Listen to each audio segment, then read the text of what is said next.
हम तो अक्सर भगवान को छोड़ देते हैं या मंदिर जाना छोड़ देते हैं, लेकिन क्या हो अगर भगवान ही मंदिर छोड़कर चले जाएं?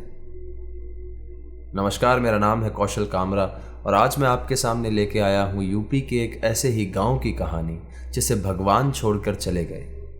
और इस घटना ने उस गांव में काली शक्तियों को खुला आमंत्रण दे दिया। ये बात तब सामने आई जब वहां एक 6 साल के बच्चे की मौत हो गई और ये मौतों का सिलसिला यूं ही चलता रहा। और फिर क्या हुआ उस गांव के साथ, हम जानेंगे आगे कहानी में। अगर आप इस चैनल पर नए हैं तो इस चैनल को सब्सक्राइब कर दीजिए और बेल आइकन प्रेस कर दीजिए ताकि आने वाले समय में मैं जो रियल इंसिडेंट्स पे कहानियां लेकर आऊंगा वो आप तक जल्द से जल्द पहुंचती रहे। तो बढ़ते हैं हमारी कहानी की ओर। ये कहानी हमारे साथ जिसने शेयर की है, ये गांव उनकी नानी का गांव है और ये घटना आज भी बहुत ज़्यादा सेंसिटिव मैटर है उस गांव के लोगों के लिए। इसीलिए वो ये नहीं चाहती थी कि इस गांव का नाम इस वीडियो में शेयर किया जाए। सन 2013 यूपी का एक गांव। ये गांव 2 भागों में विभाजित है। एक तरफ एक स्पेसिफिक कास्ट के लोग रहते हैं और दूसरी तरफ बाकी का सारा गांव रहता था।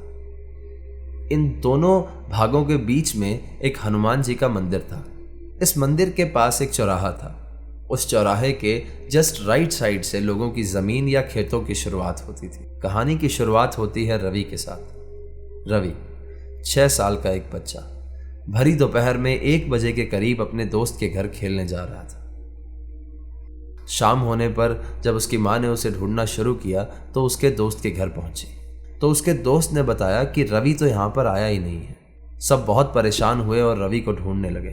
कुछ देर बाद उस मंदिर के करीब चौराहे के पास जहाँ से खेतों की शुरुआत होती है, रवि बेहोश पाया जाता है। डॉक्टर्स को बुलाया जाता है। डॉक्टर्स को दिखाने पर यह मालूम होता है कि रवि बेहोश नहीं है, उसकी मौत हो चुकी है। लेकिन रवि के शरीर पर कोई भी खरोच या मारपीट का कोई निशान नहीं था। डॉक्टर के चेक करने पर भी डॉक्टर को ये कारण समझ नहीं आया कि रवि की मौत क्यों हुई। पूरे गांव में सन्नाटा छा गया। सब बहुत दुखी हुए और रवि को एक कब्रिस्तान में गाड़ दिया गया। लेकिन ये सिलसिला यहाँ ख़त्म नहीं हुआ था। ठीक इसी के 2 दिन बाद एक छोटा बच्चा जो साइकिल पे गेहूं पिसवाने जा रहा था, वो लापता हो जाता है। शाम को जब उसे ढूंढा जाता है तो उस बच्चे का शरीर वहीं पाया जाता है जहां रवि की मौत हुई थी। फिर से डॉक्टर को बुलाया जाता है और डॉक्टर के चेक करने पर वही बात सामने आती है कि उस छोटे बच्चे की भी मौत हो चुकी है। अब गांव के लोग बहुत ज़्यादा वहमी थे और अंधविश्वासों पर यकीन रखते थे। तो सब लोगों को ये समझ में आया कि गांव में कुछ ना कुछ ऐसा है जो नहीं होना चाहिए। सब लोग बहुत ज़्यादा सचेत हो जाते हैं। एक दिन गुजर जाने के बाद सब लोग फिर से अपने अपने कामों में व्यस्त हो जाते हैं और इस बात को भूल जाते हैं। उस गांव में एक आदमी था जो अकेला रहा करता था। ठीक 2 दिन बाद उस आदमी की लाश उस गांव के कुएं से मिलती है। पुलिस को बुलाया जाता है। लाश निकालने पर पता लगता है कि शायद इस लाश को कुएं में पड़े 2 दिन हो गए। वो लाश इतनी गल चुकी थी कि उंगली लगाने पर वो उंगली पूरी उसके शरीर के अंदर जा रही थी। अब सब लोग बहुत घबरा गए और सब लोगों को यकीन हो चुका था इस गांव में कुछ ना कुछ गड़बड़ है। उस गांव के पड़ोस के एक गांव में एक बहुत बड़े तांत्रिक बाबा रहते थे। जब भी कोई ना कोई किसी आत्मा के वश में हो जाता या किसी के साथ ऐसी समस्या होती तो उसको उस बाबा के पास ले जाया जाता था। उन बाबा को अब इस गांव में बुलाया गया। जैसे ही उन बाबा ने गांव में कदम रखा वो बहुत ज़्यादा परेशान और सचेत हो गए। उन दिनों गांव की सभा एक गांव में पीपल का पेड़ था, उसके नीचे लगा करती थी। पूरा गांव वहां पर इकट्ठा हुआ उन बाबा को देखने के लिए। वो बाबा पीपल के पेड़ के नीचे बैठे और एक पूजा करने लगे, या कहें कि एक अपने ध्यान में चले गए। सब लोग इंतजार कर रहे थे बाबा की आंख खुलने का। कुछ समय बाद बाबा जब आंख खोलते हैं तो वो कुछ ऐसा बताते हैं जिससे पूरे गांव में दहशत फैल जाती है। वो बाबा बताते हैं कि ध्यान में उन्होंने किसी आत्मा से कांटेक्ट किया और वो आत्मा उस बच्चे की थी जिसे वो 4 दिन पहले मरा हुआ समझकर गाड़ आए थे। उस बच्चे ने बताया कि जब उसे गाड़ा गया तब वो मरा नहीं था, उसने यह भी बताया कि जब वह साइकिल से अपने दोस्त के घर जा रहा था तो किसी बहुत बड़ी चीज़ ने उसे पीछे से आवाज़ दी। बहुत बड़ी से उसका मतलब था 2 या 3 मंजिल बड़े इंसान ने। जब उसने पीछे मुड़कर देखा तो वो बेहोश हो गया और उसके बाद जब उसकी आंख खुली तो वो मिट्टी के नीचे गड़ा हुआ था, जहां पर उसने हाथ पैर हिलाए और तड़प तड़प कर कुछ देर के बाद वो मर गया। उसकी मौत इस तरह से हुई, इस नेगेटिव एनर्जी ने उस मसान को बहुत ज़्यादा शक्ति दे दी थी। उस बाबा ने यह भी बताया कि वो मसान 9 लोगों की जान लेना चाहता है, क्योंकि 9 लोगों की जान लेने के बाद वो इतना शक्तिशाली हो जाएगा कि उसे हराना नामुमकिन हो जाएगा और उसके बाद सबको ये गांव छोड़ना पड़ेगा, वरना एक एक करके इस गांव के हर आदमी की मौत हो जाएगी। वो मसान इस गांव में इसलिए था क्योंकि बहुत समय पहले एक परिवार पर एक काला जादू था। उस काले जादू से उस परिवार को बचाने के लिए एक तांत्रिक ने उस मसान को इस गांव पर छोड़ दिया। क्योंकि इस गांव को भगवान छोड़कर जा चुके थे तो इस गांव पर किसी भी बुरी शक्ति को छोड़ना उस तांत्रिक के लिए बहुत आसान था। बाबा ने बताया कि भगवान उनके मंदिर को छोड़कर जा चुके हैं क्योंकि उस मंदिर में लोग मदिरा और मांस का सेवन करने लगे थे। शाम के 6-7 बजे के बाद वहां पर लोग बैठकर जुआ खेलते और उसके एकदम पीछे एक कचरा पात्र था जहां पर लोग कचरा फेंकते थे। वो मंदिर खंडित हो चुका था और भगवान बहुत पहले उस मंदिर को छोड़कर जा चुके थे। 3 लोगों की मौत हो चुकी थी।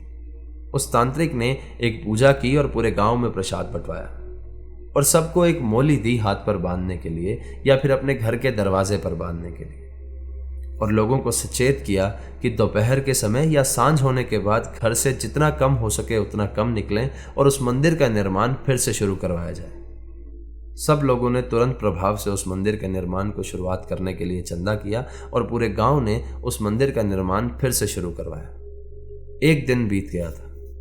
लोग अपने घरों से बाहर नहीं निकल रहे थे।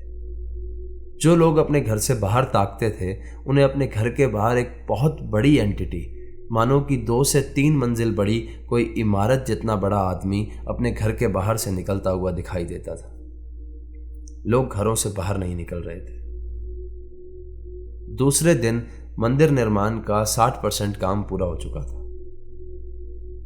तभी उस गांव की एक औरत, जिसे किसी काम से गांव के दूसरे हिस्से में जाना था, जो उस मंदिर वाले चौराहे से होकर गुजरता था। शायद उसका काम इतना जरूरी था कि उसे इस डर होने के बावजूद वो काम करने जाना पड़ा। उस औरत को शायद भरोसा था कि उसके हाथ पे वो मोली बंधी है और उसे कुछ नहीं होगा, लेकिन वो मोली सिर्फ उस मसान को लोगों के घरों में आने से रोकती थी। जब वो उस चौराहे से निकल रही थी तो उसे ऐसा लगा जैसे पीछे से उसे किसी ने आवाज लगाई। वो जानती थी कि इस गांव में कुछ ना कुछ गड़बड़ है और इस चौराहे पे कुछ गड़बड़ है, तो उसने पीछे मुड़कर नहीं देखा। थोड़ा सा आगे चलने पर उसे पीछे से एक आवाज आती है जो उसके छोटे बेटे की थी। उसे लगता है कि उसका छोटा बेटा उसके पीछे पीछे आ गया और वो बहुत घबरा जाती है और झट से मुड़कर पीछे देख लेती है। पीछे देखने पर उसे पता चलता है कि पीछे कोई नहीं है और उस औरत की लाश भी उसी चौराहे पर पाई जाती है जहां उन दोनों छोटे बच्चों की लाश मिली थी। अब 4 लोगों की मौत हो चुकी थी गांव में। जब लोगों के सामने यह बात आई तो सब और घबरा गए और मंदिर निर्माण का कार्य और तेजी से होने लगा और अगले ही दिन उस मंदिर को पूरा बनाकर तैयार कर दिया गया। अब उस तांत्रिक ने उस मंदिर में एक बहुत बड़ी पूजा की जो 24 घंटे चली। उस 24 घंटे के दौरान लोगों को उस चौराहे की तरफ से जोर जोर से चिल्लाने की आवाजें भी सुनाई दी। बहुत तेज हवाएं चलने लगी। शायद वो मसान उस पूजा में बाधा डालने की कोशिश कर रहा था। उस बाबा ने बताया कि उसने अपनी सारी शक्तियों का इस्तेमाल करके उस हवन को पूरा किया। वो हवन पूरा हो जाने के बाद उस बाबा ने उस मसान पर काबू पा लिया और उसे किसी चीज़ में कैद कर दिया। तो दोस्तों, ये थी आज की हमारी कहानी। अगर कहानी पसंद आई हो तो इसे अपने कमज़ोर दिल वाले दोस्तों के साथ शेयर करिएगा। अगर आपके पास भी ऐसी कोई रियल इंसिडेंट पे कहानी हो तो नीचे दिए गए जीमेल एड्रेस पर आप उसे हमारे साथ शेयर कर सकते हैं। अगर चैनल को अभी तक सब्सक्राइब नहीं किया है तो सब्सक्राइब कर लीजिए, क्योंकि यूट्यूब हम स्टोरी टेलर्स की कर्म भूमि है, तो उस मंदिर में एक घंटा दिखाई देगा, उसे बजा दीजिएगा। मिलते हैं आपसे अगली कहानी में। धन्यवाद।